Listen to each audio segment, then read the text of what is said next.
I'm Sari. And I'm Haley. And this is Seamwork Radio. Welcome back to Seamwork Radio. Today we're going to be talking about how to use more of the fabrics that you already have and how to make sure that you'll actually use the fabrics that you buy. So we're going to cover 6 ways to use your stash, and then we're going to cover 6 ways to use those fabrics that you're buying. So let's start with our icebreaker for today. Haley, what is the most random fabric you have ever bought? Oh my gosh, this is my icebreaker, and I don't even have that great of an answer for it. I used to work in a fabric store, and we sold quilting cottons, so there's lots of like novelty things. And I kind of feel like anytime there was a cat fabric, I was like, I need that. Obviously. For obvious reasons, yes. I've kind of curbed that need to buy everything cat, but now if I see anything that's like apparel fabric with cats, I will probably buy it.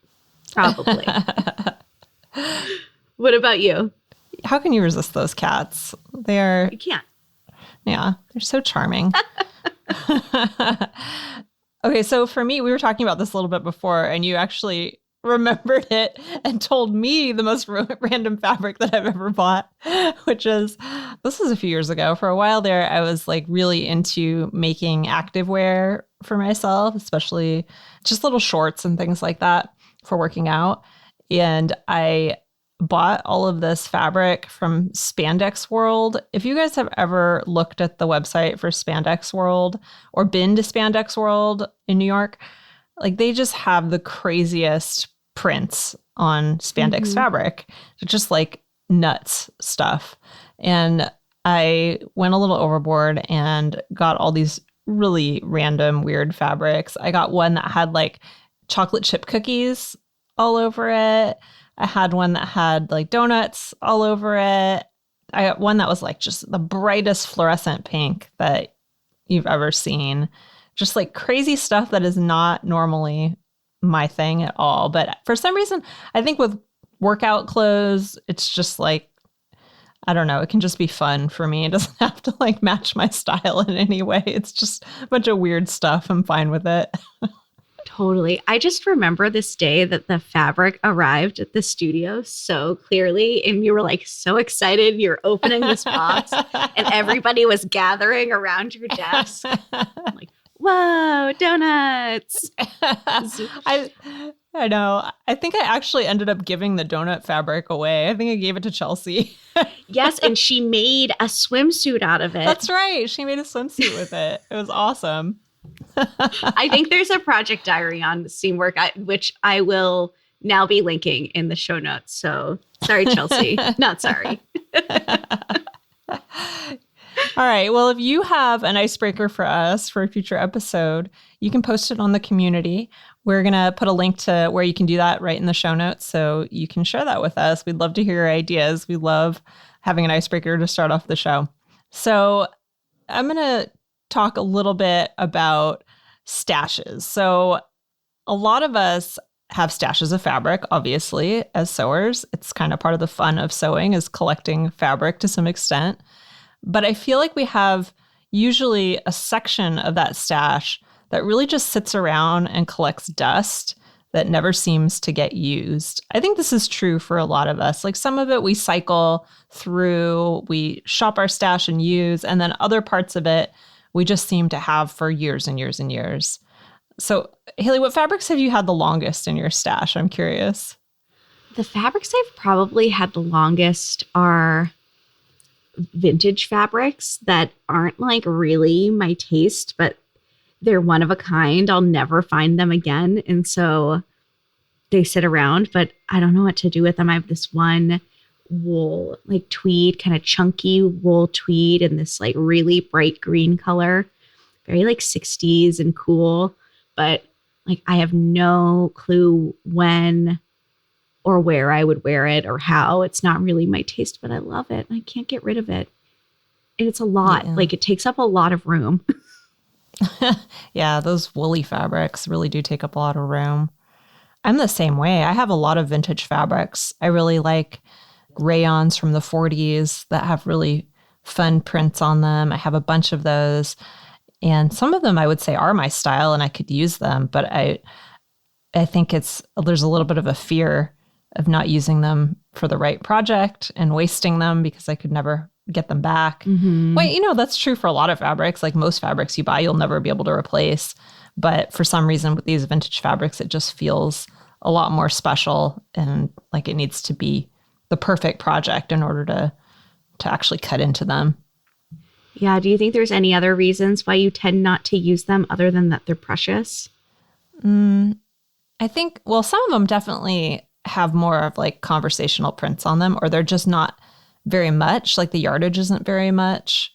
So I can't figure out the right purpose for them. I have this one, vintage fabrics from that era at least also tend to be narrower. So I have one piece that's only 36 inches wide and it's probably less than a yard and it's navy blue and it has all of these like little characters like singing from a choir book, it looks like each one has like a little book in front of them and they're singing in their music notes. Really weird. I don't know what this fabric was intended for, but it's so cute. I don't know. I should probably donate it. I'm never going to use it. Or you make a little scarf. Yeah. It'd be so cute. It would be it's cute. Probably roughly the right dimensions for it. Yeah. I'm curious, do you think you're more likely to buy a piece of fabric that's not your style than a piece of clothing that's not your style? That's a good question. I think, yes. I think that's definitely true. And I think that's because fabric has so much possibility in it. Even if something doesn't seem to be exactly your style, it's not in its final form yet. So you can think of ways that maybe you could make it your style or that you could fit it into your wardrobe. There's just a lot more possibility with fabric, don't you think? Oh, yeah, totally. I think that's why we tend to buy, I mean, at least me, I tend to buy more fabric that I regret than clothing I regret because the item of clothing is kind of like, it is what it is to a certain extent. Yeah. But the potential of fabric is so vast. It's easy to rationalize it, I think. I think that's also true of getting rid of fabric versus getting rid of clothing. I feel like if you don't wear clothing, if you haven't worn something in a year, it's not that hard, at least for me, to say, well, I'm not using this. I'm going to give it away to somebody who is going to use it. Whereas with fabric, if you haven't sewn with it in a year, well, that doesn't necessarily mean you won't sew with it in the future because sometimes, it just takes some time or you have to figure out what you're going to do with it. So I think that might be another reason why fabric tends to accumulate versus clothing that maybe isn't your style. Why do you think it is that we buy fabric that isn't our style? Well, I think it's the same thing. It's like you see it and kind of like you're talking about the cat prints, like there's something about it that speaks to you. You love cats. Right. Cats are awesome. It's cute. So there's something about it that you really like. And if maybe it's not exactly your style, you can imagine things that you could still do with it. And I think the fact that you could also do things with it that maybe are, for different purposes. Like, for example, I was talking about making gym clothes and how I don't care if it has donuts on it. It doesn't need to fit my style when it comes to like workout clothes. And, maybe that's true of swimwear or loungewear or even home deck projects or something like that. So I feel like you can usually justify it. You can usually find a way that you could fit it in to your sewing, even if it's not something you might wear every day, don't you think? Yeah, absolutely. And I think that the longer those types of fabrics that you like rationalized buying sit around in your stash, the less likely you are to use them because you forget what that idea was that you had in your head. And also, I think that for me, at least, my impulse purchases tend to be prints. And I think that my taste in prints shifts a little bit.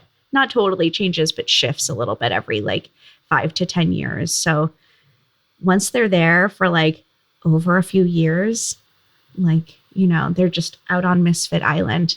Are they going to get used again? I don't know. Yeah. I think that's true with color to some extent, but definitely more so with prints. I could definitely see that. All right, well, we're going to share some tips that we've learned.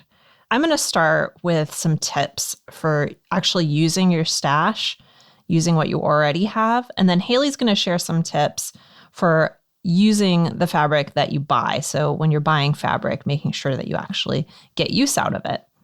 So starting with your stash, so thinking about your stash, one thing that I've found really helpful is to create some kind of a structure or a challenge for yourself when it comes to using your stash. So if this is something that you want to do more, just kind of figure out a process that you can go through in order to use it. And I'll tell you what I mean.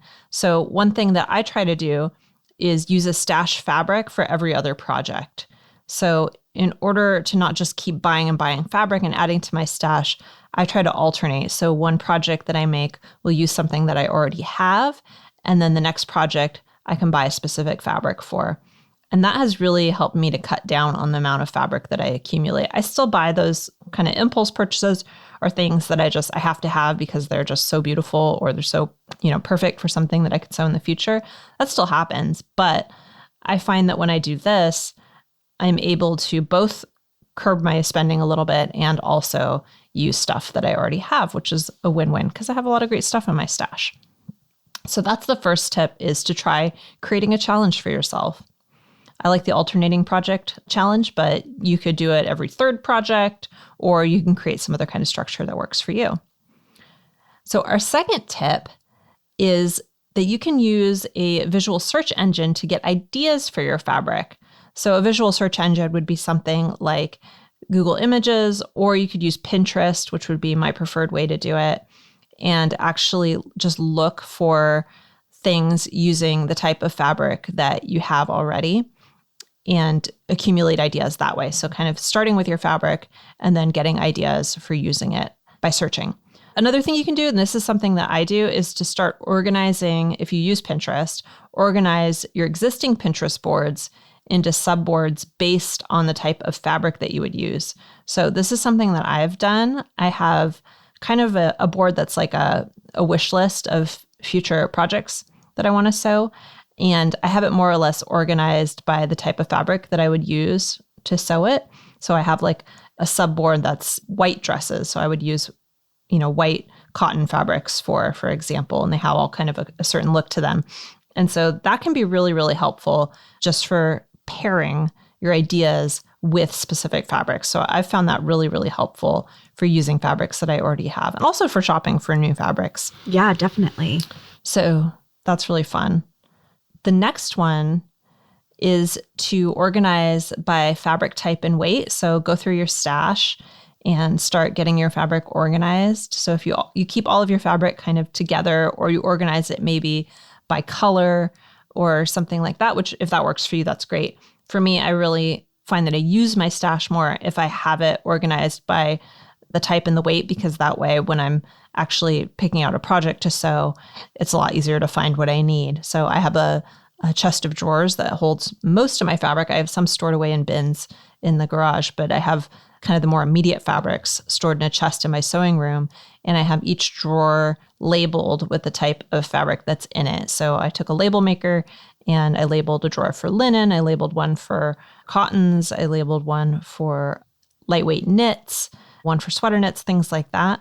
And that just makes it so much easier to actually use what I have. So I think that's a good tip. Do you do that, Haley? Do you organize by type? Yeah, I do pretty much the same thing. I have 6 drawers that all of my fabric is in, and they're broken into 2 parts. So 2 sets of 3. And I have lightweight wovens, have medium weight wovens, heavyweight wovens. I don't even have it broken down by fiber or anything. I have actually a relatively small stash for how big sewing is in my life. Mm-hmm. But even just having it broken down kind of into the most dumbed down categories really helps me, because if I want to make a blouse and I know I need a lightweight woven, then I open that drawer and I have 8 options staring back at me. Mm-hmm. Yeah, I love that. It just makes it so much easier. The next tip I have is something that you might find helpful, which is sharing fabrics that you don't know what to do with and asking other people for ideas. So the Seamwork community is a great place to do this. I was actually thinking I'm going to start a post on the community just specifically for this. We'll link it in the show notes after I do that. But I think it'd be great to have one place where people could go and post their fabric, pictures of their fabric, and just get ideas for what you could do with it. And people do that already there. And it's so much fun because there are a lot of things that you might not have thought about that other people can come up with. And I think that's really the power of having a community behind you, is unearthing those ideas that you might not have come up with on your own. So that's really cool. The fifth idea, the fifth tip we have is to separate out your small pieces. So if you have little pieces, so this is kind of a problem that I've encountered. I mentioned with that one fabric that's only like 36 by 36. And I just don't know what to do with it. So if you separate out those small pieces into a separate space, a separate bin, then you can use those for things like accessories or for making gifts, for making pocket linings. So if you're going to have a dress or a pair of pants that has pockets, you can use it for a fun pocket lining, the underside of collars, or for making bias tape. There's a lot of things you can do with smaller pieces of fabric. And if you have them separated out, you're going to be more likely to do that. So I have a bin in my sewing room, just like a small canvas bin where I throw in all my scraps, and then I clean it out periodically because the scraps can tend to accumulate too. But it's a great place to go when you want to have a quick sewing project. You want to make a scrunchie, or recently I posted a Drew headband that I made on the community. It's just one of those like quick sewing projects that it can be really fun to do. And it's nice to have those beautiful fabrics that you didn't want to part with all ready to go for you. We do this in the office too, to divert some of the fabric waste, because we obviously sew a lot in the office and make a lot of samples. And Aretta, our sample sewer, has some bins that she puts larger knit scraps and woven scraps, and she'll use them for neckbands, all sorts of things. And then whatever we don't use, we work with some local businesses that use scraps. And it's a really great way to be conscious about the waste that you're creating too. And I think when I'm being more conscious with my scraps, it makes me a little bit more careful when I'm cutting things out, a little bit more creative. And I mean, that's why we sew, to feel creative. It's also really fun to have those little details in your clothing, like fun bias tape or fun pocket linings. I love that. I know. I've made lots of things that have like a Liberty, Tonalon pocket lining. It looks so cool. And if I hadn't meticulously saved my scraps, then that wouldn't be the case. So it can be a really fun way to use them up. The last tip that I have for using your stash is to consider using a swatch book. So this is especially helpful if your fabric is stored in an inconvenient spot. So if you're not able to get to it, or if you have a really large stash and you want to use more of it. I've seen some great ideas for this on the community. I recently saw one. The person made swatches for each of her fabrics, put them on little cards, and then put them onto a ring, like a key holder ring. And it was so neat and tidy. And I've done that in the past at times. My stash is not that huge right now because I moved last year and that caused me to get rid of a lot of things. But when I've had a larger stash, or when I was trying to organize the stash we had at the office, this was really, really super helpful. So that's one way that you can do it, just keeping some kind of a swatch book or a swatch ring. Another kind of related thing is just to keep a queue of fabrics close at hand that you want to use soon, and then keep the rest stored away. So that'll just make those fabrics a little bit more present to you. This is something that I do. I mentioned I have some of my fabrics stored away and some of them are in my sewing room. And the ones that are in my sewing room are the ones that I plan to use pretty soon.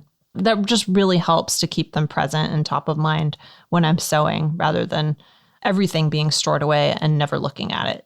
So I think both the swatches and having that queue of fabrics close by are both really, really helpful things to just kind of like keep your stash in your mind and in front of your face all the time.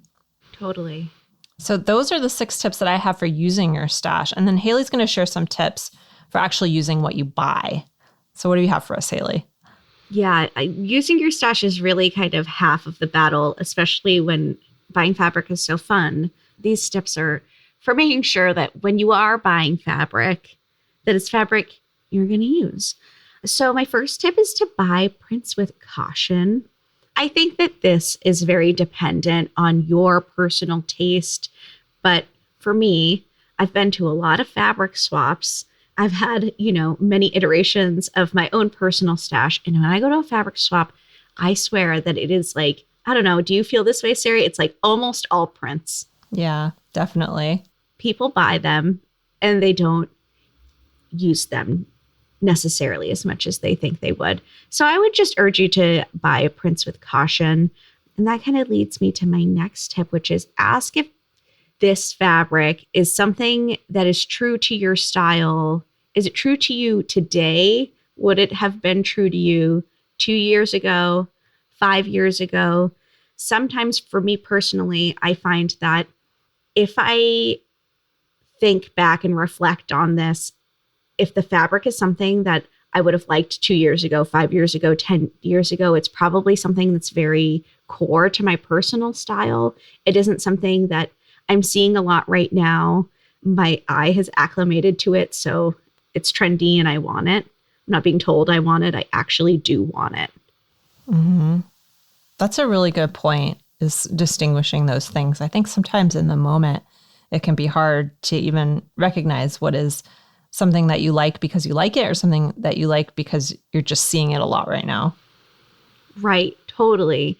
And for me, something that's like pretty much always true is like any kind of like 1970s inspired floral. I almost always have loved all my life. Any kind of stripe that I'm drawn to, I probably will like 5 years from now.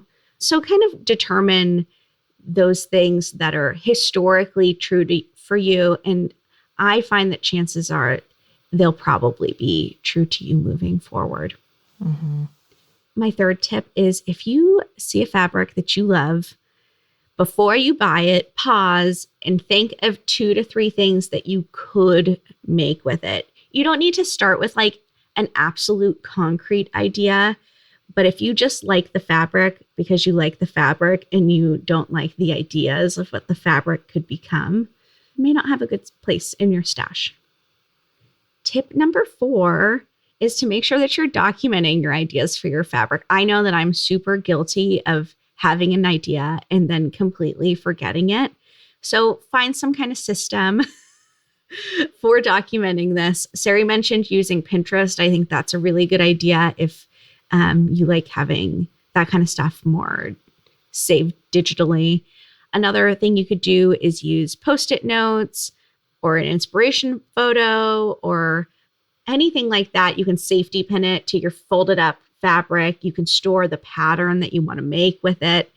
Anything that you can do to remind yourself, future version of yourself, what the heck you wanted to do with that fabric is probably a good idea. Yeah, especially when you're buying those like real crazy fabrics every once in a while. Like, what? Where did this come from? What was I thinking?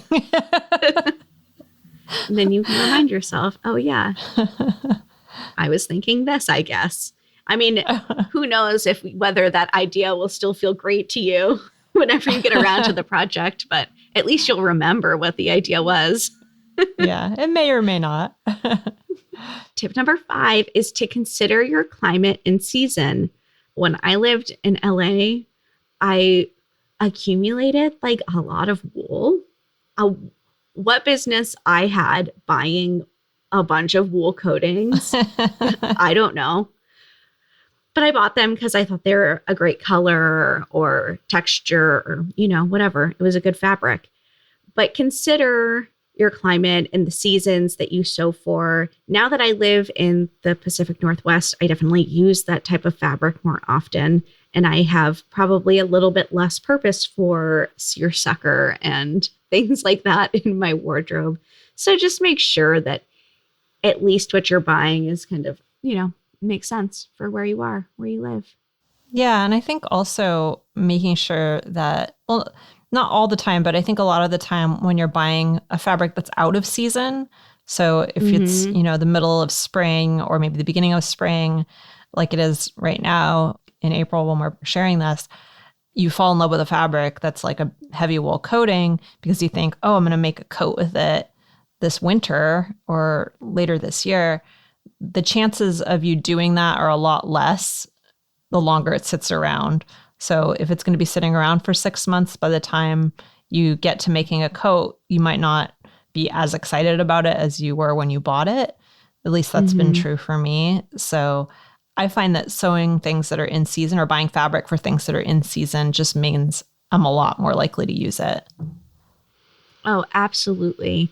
I think that, again, that kind of circles back to recognizing that the longer something sits in your stash, the less likely you are to use it, at least for that like original purpose. And our last tip is try planning a wardrobe or a queue of projects. Using a planning tool like Design Your Wardrobe can be a really great way to kind of dig into your personal style, your taste. And lots of times what I've noticed watching a lot of people do this program is that they realize that they have all of the ingredients that they need to the wardrobe that they want. And I think that's like really fun and inspiring to be inspired by your stash again. Yeah, I think going through any kind of planning process really helps you to both use up what you have, but also to buy with a lot more intention. Yes. When you have a pretty good idea of, several projects that you want to make soon. Cool. Well, those were our tips for you today. I hope you found something helpful in there.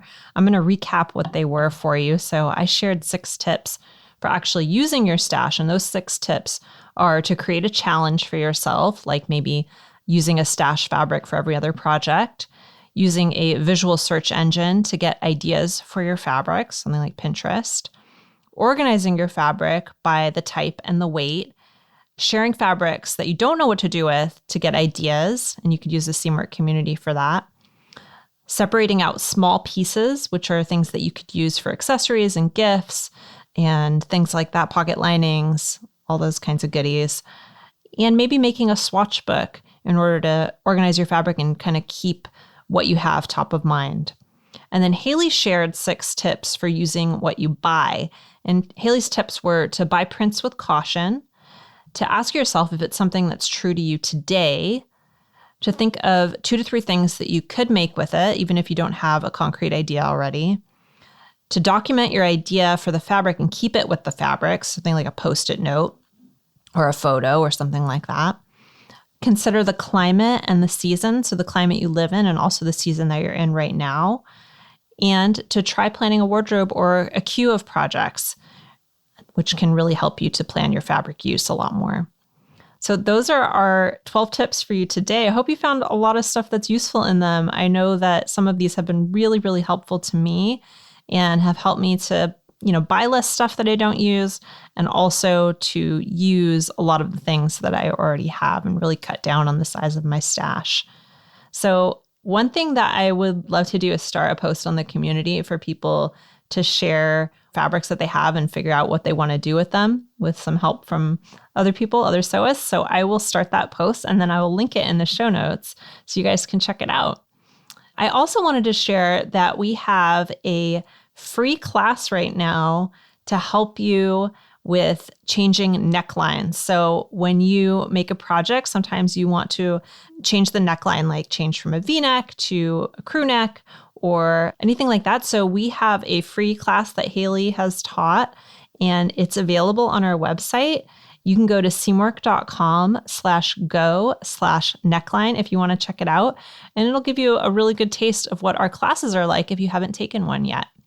And lastly, if you liked this episode, we would love for you to leave us a review. We have a review that we wanted to share today from eGrace63. So she said, "I love your podcast. You're helping me be motivated for Design Your Wardrobe. I'm hearing more creatively and enabling, if that's a word, how to design a mood board in terms I seem to be able to better grasp. Your conversations are so positive and really inspiring. I'd enjoy listening even if I weren't trying to learn to love to sew. Thanks to your whole crew." Oh, thank you. Thank you so much, Grace. That's really, really Really sweet. Love it. So if you have a review that you'd like to leave for us, we would absolutely love it. You could leave a review on Apple Podcasts. I think now you can leave reviews on Spotify, which you used to not be able to do. So that's great, or whatever your podcast player of choice is. And with that, we're going to sign off for today. I'm Sari. I'm Haley. And this is Teamwork Radio. Teamwork Radio is brought to you by the team at Teamwork. Teamwork's an online community that supports you in creating a wardrobe that feels right for you. When you join us at Teamwork, you become part of our private community of makers, and you also get access to monthly sew-along classes, a library of over 200 sewing patterns, and tons of great resources to help guide you through the sewing adventure that you choose. Podcast listeners can get half off a Teamwork Unlimited membership, which means you can download as many of those 200 plus patterns as you want at any time, and our community will be there to guide and support you. If you'd like to join us for half off, just visit seamwork.com/go/podcast50. You can also find us on Instagram at Seamwork, or visit our YouTube channel, which is called Seamwork Video. We love hearing from you, so let us know if there's a topic or a personal story that you'd like us to cover. Thanks for listening to Teamwork Radio.